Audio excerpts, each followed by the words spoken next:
E aí, pessoal, tudo certo? Aqui é o André Franco, especialista de cripto da Empíricos, e eu vim bater um papo aqui com você sobre jogos, mas basicamente um jogo específico aí que provavelmente você deve ter ouvido falar, que é o Axie Infinity, né? Tem saído algumas reportagens aí no mercado sobre esse jogo não ser sustentável, ser um esquema Ponzi, um esquema pirâmide, e é sobre isso que eu quero falar um pouco nesse vídeo. Qual que é a mecânica desse jogo? Basicamente é um jogo de turnos onde você monta times, os bichinhos virtuais ali, conhecidos como Axis, em que você monta um time de 3 e basicamente consegue batalhar ali com outros jogadores e também fazer algumas campanhas ali que o próprio jogo permite que você faça.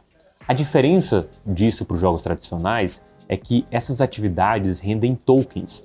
O token do jogo, chamado SLP. Esse token ele tem um máximo ali que você pode produzir por dia e esse token tem preço. Para você ter uma ideia, esse token ele começou na casa ali de menos de centavos e hoje já vale mais ou menos 20 centavos de dólar, ou seja, um crescimento ali realmente relevante que fez com que os jogadores começassem a de fato ganhar dinheiro e até de alguma forma viver profissionalmente desse jogo. Naturalmente, quando você olha para as remunerações ali na casa de R$ 4.000, R$ 6.000 e eventualmente até R$ 8.000 por mês que um jogador com um time só consegue fazer, aquilo começa a sustentar alguma coisa como um esquema pirâmide ou um esquema Ponzi. A grande questão de quem, ou o grande ponto de quem fala sobre esse jogo com uma maneira ali não sustentável de crescimento, avalia que para você jogar esse jogo, ou de fato para o jogo continuar com esse token sendo valorizado ou simplesmente estabilizado no preço, necessita que outros jogadores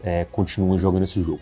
Para você ter uma ideia, esse SLP é como se fosse o combustível para você criar outros bichinhos desses. Então, mais ou menos o raciocínio ali de quem monta essa visão de Ponzi ou de pirâmide, ele fala, você, com 3 bichinhos, você consegue criar ali os SLPs, e de fato eles criam baseado na regra do jogo, e quando você quer criar outros axes, outros bichinhos, você queima esse SLP, ou seja, ele sai de circulação e cria outros. Só que naturalmente, quando você cria mais axes, você tem mais uma espécie de mão de obra para gerar SLP. Então você necessita de fato de novos jogadores entrando para esse jogo se manter minimamente naquele preço. Nesse caso específico, eu não tiro a razão de quem fala dessa forma, só que a grande ideia por trás ali falha é assumir que o jogo é imutável, é assumir que as regras não podem mudar para continuar beneficiando o jogo para que ele cresça de forma sustentável. E isso, a equipe por trás do jogo Axie Infinity, um time ali vietnamita, a Sky Mavis, que é a dona do jogo, já deu resposta que de fato consegue responder muito bem a essas mudanças que o jogo precisa fazer e consegue sim alterar a dinâmica do jogo ao longo do tempo. Isso quer dizer o quê? Que no momento que o time percebe que o SLP, lembra o token nativo do jogo, começa a se desvalorizar, ele cria novos mecanismos para que você consiga ou sugar um pouco dessa liquidez de SLP ou frear um pouco essa emissão de SLP. Além disso, o que a gente espera que o jogo construa ao longo do tempo são outras utilidades para o SLP. Basicamente, como a gente está falando de uma moeda de troca no jogo, se você tem um único bem, aquilo que você pode trocar, naturalmente se aquele bem não for tão necessário no futuro, você quebra a cadeia, aquilo passa a desvalorizar. No momento que você tem uma pluralidade de outros bens que você pode adquirir no jogo, por mais que sejam digitais, você dá outras utilidades e outras possibilidades dessa sucção de liquidez do mercado e isso volta a tornar o jogo saudável. O que a gente entende desse jogo também, da maneira mais filosófica por trás do porquê ele faz sentido? Os jogadores, e aí jogadores de jogos recorrentes, que montam times, que constroem estruturas, que pensam no jogo como de fato uma segunda vida, ou um metaverso em que ele vive, eles sempre fizeram um mecanismo que pudesse vender as suas posições, vender seus itens, vender suas terras, vender qualquer propriedade digital que ele tenha dentro do jogo para outros jogadores. Só que isso nunca foi facilitado pelos jogos e em alguma instância, quando eles tentaram facilitar, nunca era uma experiência completa. Veja o exemplo do Tibia, um jogo bem famoso ali há algum tempo atrás. Esse jogo não permitia que os jogadores negociassem dentro do jogo alguns itens. O que acontecia? As pessoas simplesmente doavam, entre aspas, dentro do jogo, e alguém mandava uma TED ali para ele com dinheiro negociado previamente e naturalmente existia um comércio paralelo fora do jogo, fora do Tibia. O Tibia, a empresa ali por trás do jogo, percebeu falou assim, pessoal, legal, acho interessante essa ideia que vocês estão fazendo, vamos lançar aqui o nosso Tibia Coin. O Tibia Coin era uma moedinha dentro do jogo em que você comprava da empresa e servia para você negociar com outras pessoas. Naturalmente, com essas Tibia Coins, você poderia comprar outros itens se você vender um item para o outro, então criava esse mercado ali em que o Tibia Coin intermediava, basicamente, a moeda do jogo. O grande problema é que a empresa não queria assumir um passivo de bilhões, trilhões de moedas em circulação e tendo que algum dia recomprar essas moedas pelo mesmo valor que distribuiu, então ela não recomprava essas moedas. O que criava naturalmente? Se eu tenho um token ou vendi um item e tudo mais e não quero comprar nenhum outro item dentro do jogo, eu preciso liquidar essa posição e de novo voltou o comércio paralelo. A lógica do Axie Infinity, ela se baseia numa mudança de paradigma.